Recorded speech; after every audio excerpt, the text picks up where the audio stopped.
Na-experience mo na ba yung tipong kahit anong pilit mong kontrolin ang lahat?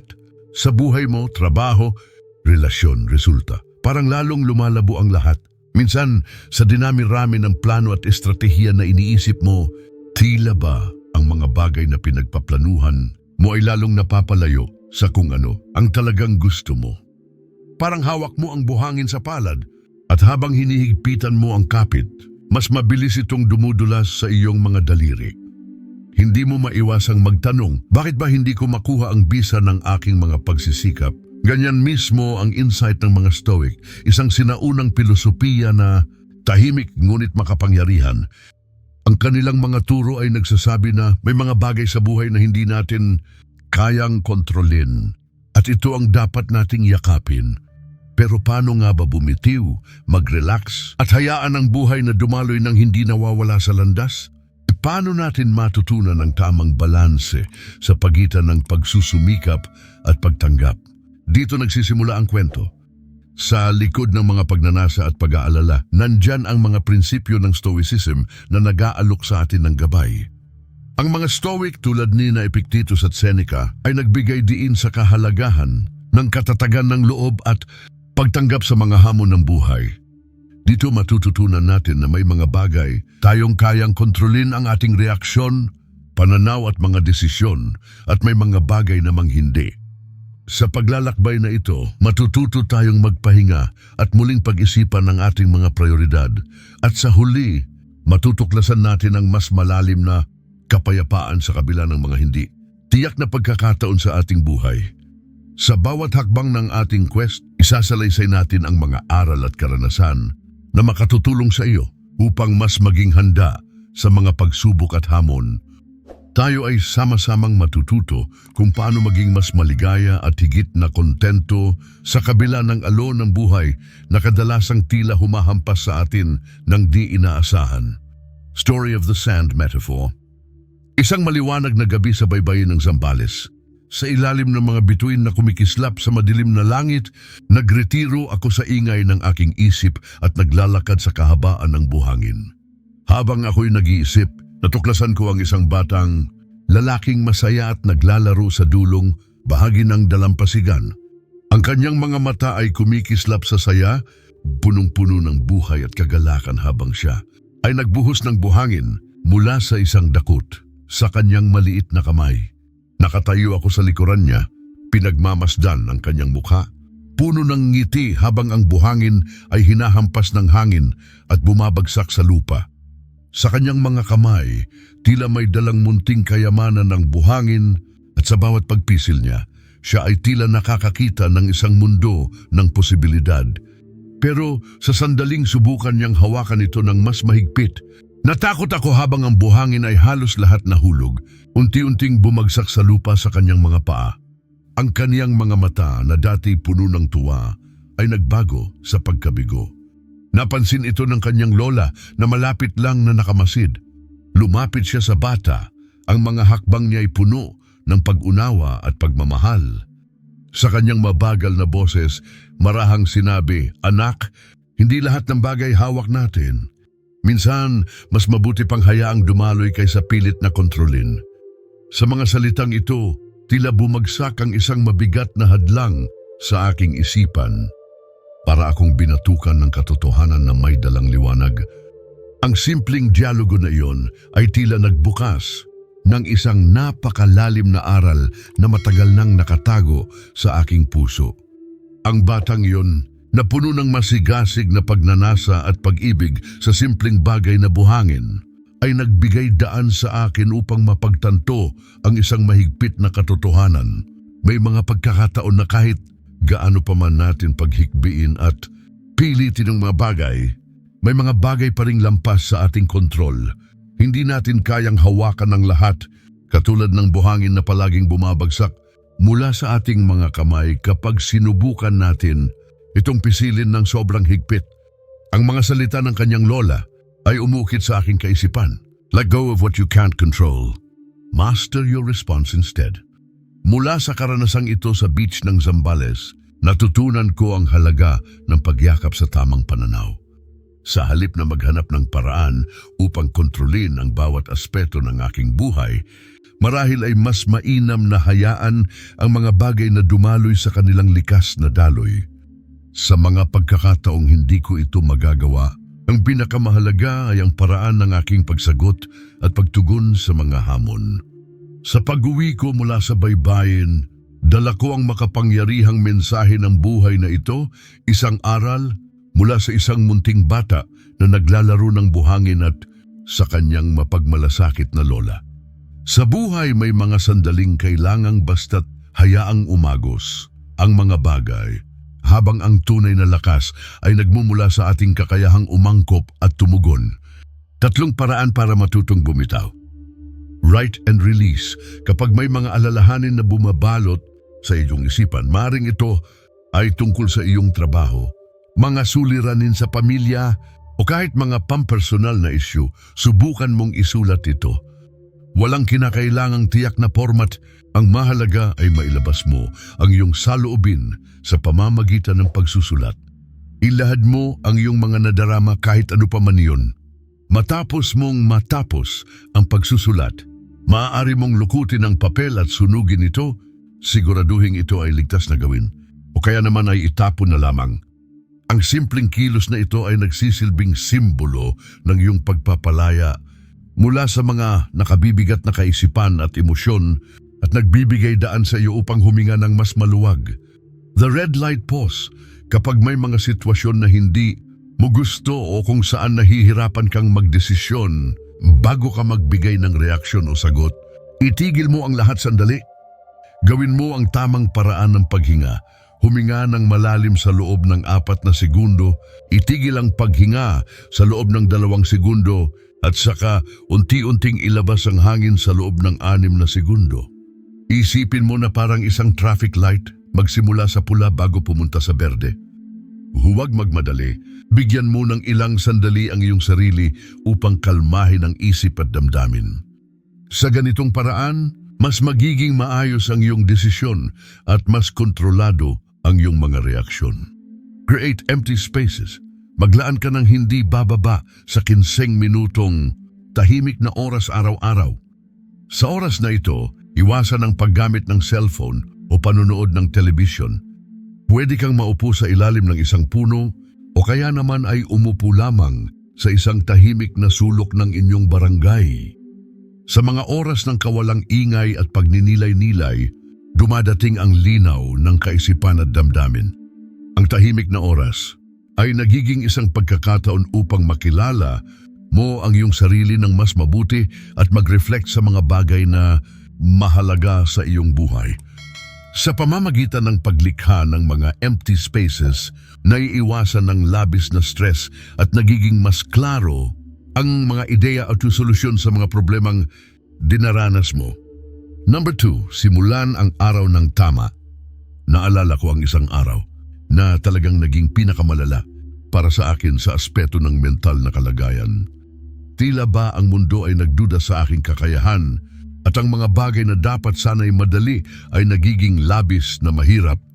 Nagising ako ng huli, tila nag-uumapaw ang mga notifications mula sa aking cellphone, mga email, mensahe mula sa mga kaibigan at mga abala mula sa trabaho.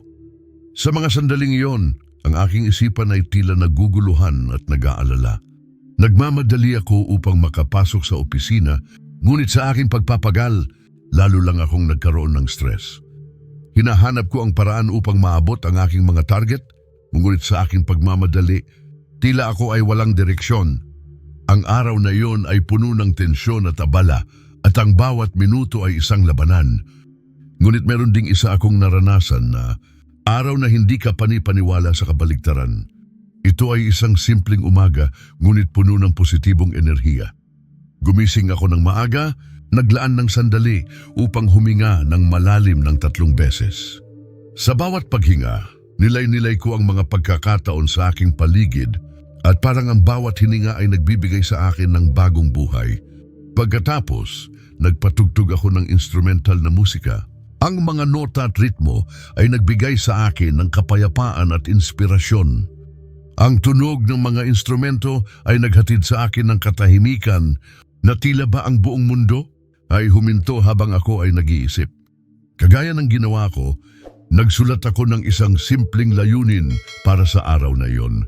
Ngayon, magiging kalmado ako. Isang maliit na pangako sa sarili na ang aking mental na kalagayan ay isang prioridad. At sa kabutihang palad ang resulta, ang buong araw ko ay puno ng damdamin ng gaan at kaaya-aya. Bawat hamon na aking hinarap ay tila mas pinadali ng aking positibong kaisipan. Bawat pakikipag-ugnayan sa mga tao ay nagiging mas makabuluhan at puno ng saya. Nagsettle ang aking isipan at nakilala ko muli ang sarili ko na walang stress, na hindi natatakot sa mga hamon. Gaya ng sinabi ni Seneca, ang magandang araw ay hindi nagsisimula sa pagkilos, kundi sa pagninilay. Ito ay isang mahalagang paalala na ang pagtutok sa ating mga iniisip at nararamdaman ay mas mahalaga kaysa sa ating mga ginagawa. Sa simpleng pagsisimula ng umaga, maaari tayong makapaglatag ng matibay na pundasyon para sa isang mas matagumpay at masaya na araw. Minsan, ang pagbabago ay nagsisimula sa mga maliliit na hakbang, ang pagsasanay ng isip na maging kalmado at ang pag-unawa sa kahalagahan ng pagkakaroon ng tamang panimula. Stoic morning routine.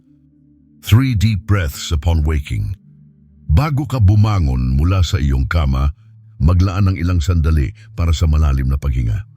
Huminga ng 3 ulit ng dahan-dahan, pahalang na inilalabas ang hangin.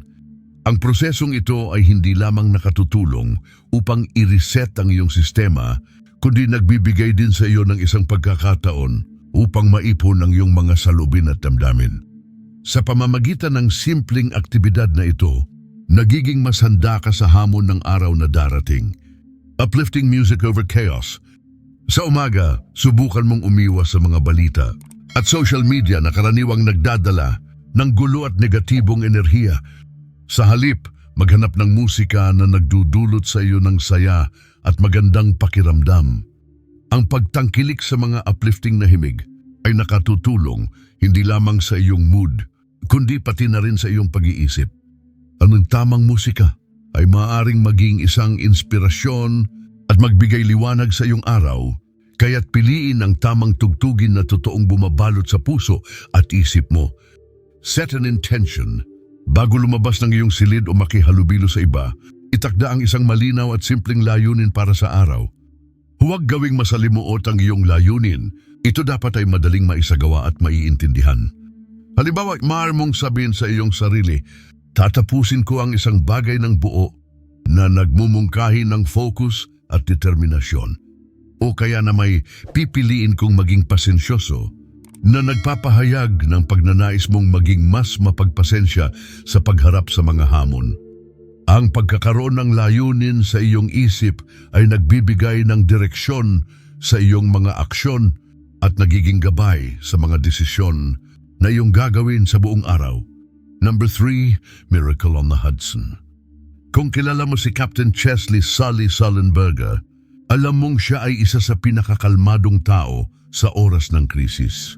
Siya ay hindi lamang isang bihasang piloto. Siya rin ay may malalim na pag-unawa sa kahalagahan ng composure at dahilan sa mga sitwasyong puno ng tensyon. Isang maliwanag na umaga sa Enero 15, 2009, ang kanyang kakayahang ito ay sinubok ng husto ng ang makina ng kanyang eroplano. Ang US Airways Flight 1549 ay biglang masira sa gitna ng himpapawid. Ang mga tao sa eroplano na kasalukuyang umahon mula sa LaGuardia Airport sa New York ay walang kaalam-alam sa kasalukuyang panganib na kanilang kinaharapin. Sa mga oras na iyon, wala siyang pader ng sandaling pagdududa o takot na sumalubong sa kanya. Sa halip, ipinatupad ni Sully ang kanyang pagkakaalam at karanasan sa paglipad upang mahanap ang tamang solusyon sa isang napakakomplikadong sitwasyon. Habang ang eroplano ay unti-unting bumababa, ang kanyang isipan ay nakatuon sa isa lamang layunin, ang ligtas na paglapag sa kanyang mga pasahero. Sa kanyang mga kamay, hindi lamang buhay ang nakataya, kundi ang tiwala ng mga tao sa kanyang kakayahan. Ang pagbagsak ay hindi naging madali, dangunit sa kanyang kasanayan, Nagtagumpay siyang ilapag ang eroplano sa Hudson River, isang tila imposibleng hakbang na naging simbolo ng tapang at husay. Ang mga pasahero at ang buong crew ay nakaligtas ng walang buhay na nawala.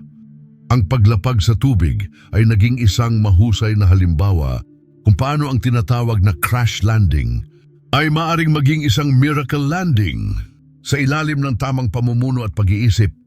Sa kabila ng lahat ng nangyari, lumabas si Sally bilang isang bayani, ngunit hindi lamang dahil sa kanyang kahangahangang gawi sa gitna ng krisis. Ang kanyang kwento ay nagpapakita rin ng isang mahalagang aral na itinuro ni Epictetus, ang sikat na pilosopong Stoic. Sabi niya, hindi ang pangyayari ang nagpapahirap sa atin, kundi ang interpretasyon natin sa pangyayari. Sa pananaw ni Sally, ang labanan ay hindi laban sa mga pangyayari, kundi laban sa ating sariling reaction sa mga ito. Ang kanyang pamagat ng bayani ay hindi lamang nakabatay sa kanyang matagumpay na paglapag, kundi sa kanyang kakayahang gawing panangkang moral ang isang mapanganib na sitwasyon. Dahil dito, ang Miracle on the Hudson ay hindi lamang isang kwento ng pagkakaroon ng tamang kakayahan sa tamang oras. Ito rin ay isang paalala sa atin na sa gitna ng pinakamalupit na pagsubok, ang ating isip at reaksyon ang susi sa ating kaligtasan at tagumpay. Ang hindi pagpanik at pagkakaroon ng tamang interpretasyon, kahit sa mga pinakamasalimuot na pagkakataon, ay nagiging higit na makapangyarihan kaysa sa sinumang makinarya o kagamitan. Number 4, linisin ang isip para lumakas ang pananaw. Isulat ang mga iniisip, paghiwalayin ang mahalaga sa hindi. Ang pangunahing hakbang sa paglilinaw ng iyong isipan ay ang pagsulat. Isulat ang lahat ng mga ideya, alalahanin at mga bagay na bumabagabag sa iyo. Kapag nailahad na ang mga ito sa papel, mas madali mong mai-identify ang kung alin ang talagang mahalaga at may bigat na dapat pagtuunan ng pansin at alin ang hindi dapat isinasangkot sa iyong mga iisipin. Pagkatapos tanungin ang iyong sarili, alin sa mga ito ang maaari mong solusyonan? Alin ang mga bagay na wala kang kontrol? Ang mga bagay na wala kang kapangyarihan ay dapat ilagay sa tabi at hindi magdulot ng labis na stress. Isa-isang harapin ang problema. Isang mahalagang prinsipyo na dapat mo ring maunawaan ay ang ideya na ang multitasking ay isang uri ng kasinungalingan. Madalas nating isipin na mas mabisa tayong nagtatrabaho kapag sabay-sabay natin itong ginagawa. Ngunit totoo ang kabaligtaran. Kapag pinili mong harapin ang mga problema ng isa-isa, mas mabilis at mas mahusay mong matatapos ang bawat isa. Makakabawas ito sa stress at mas magkakaroon ka ng mas malinaw na pananaw sa bawat sitwasyon. Magsimula sa pinakamahalagang bagay at unahin ito bago lumipat sa susunod na hamon. Manahimik kahit 5 minuto sa isang araw. Sa ating abalang mundo, madalas nating nakakaligtaan ang halaga ng katahimikan. Maglaan ng kahit 5 minuto araw-araw para sa ganap na katahimikan. Walang distractions, walang gadgets, tamang panahon ito upang makapagmuni-muni.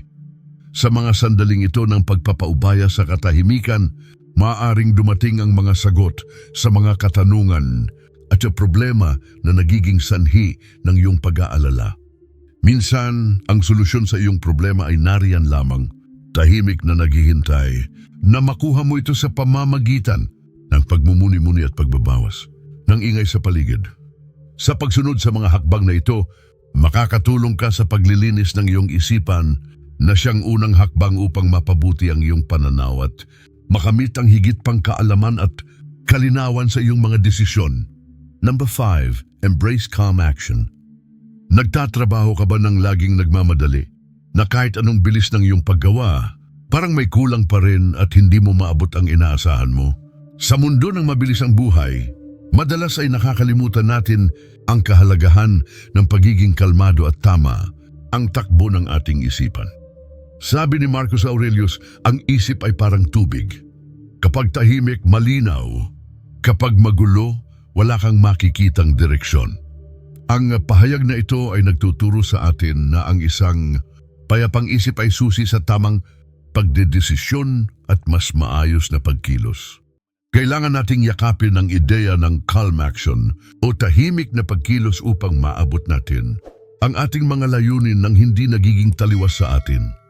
Kaya para sa mga nagnanais na maging mas produktibo at epektibo sa kanilang ginagawa, narito ang ilang mga hakbang na maaari mong sundan. 2-minute pause. Bago ka magsimula ng kahit anong gawain, huminto muna. Maglaan ng 2 minuto para sa iyong sarili. Kalmahan mo ang iyong isipan. Magsagawa ng malalim na paghinga at mag-reset. Sa mga minutong ito, mapapansin mo na ang pagkakaroon ng ilang saglit na katahimikan ay nagbibigay daan sa isang mas malinaw na pananaw sa mga bagay na kailangan mong gawin. One task at a time. Tandaan, ang focus ay kapangyarihan. Sa kabila ng mga hamon ng multitasking, mas epektibo ang paggawa ng isang bagay sa isang pagkakataon. Tiyakin na nakatuon ka sa isang gawain bago lumipat sa susunod. Sa simula, maaring tila mabagal ito, ngunit sa katagalan, mas magiging mahusay ka dahil hindi ka nagagambalat na ilalabas mo ang iyong pinakamahusay na kalidad sa bawat gawain. Enjoy the process. Huwag kalimutan na ang paglalakbay patungo sa iyong mga layunin ay hindi lamang tungkol sa pagbibigay diin sa iyong destination. Ang bawat hakbang at karanasan na iyong nalampasan ay mahalaga. Minsan, ang mga hamon at tagumpay sa iyong paglalakbay ang nagtataguyod at nagbibigay ng tunay na kasiyahan. Maglaan ng oras para tamasahin ang proseso sapagkat dito mo matutuklasan ang tunay na halaga ng iyong mga pinagdaanan. Sa pamamagitan ng pagsunod sa mga hakbang na ito, unti-unting mo nang maisa sa katuparan ang isang mas kalmadong paraan ng pagkilos. Hindi lamang nito mapapabilis ang iyong mga gawain, kundi mas lalo itong magbibigay diin sa iyong pag-unawa at pagkilala sa iyong sarili at sa iyong mga layunin. Sa huli, ang ating paglalakbay ay hindi lamang tungkol sa kung ano ang ating nakamit, kundi tungkol din sa kung paano natin ito nakamit. The farmer and his house.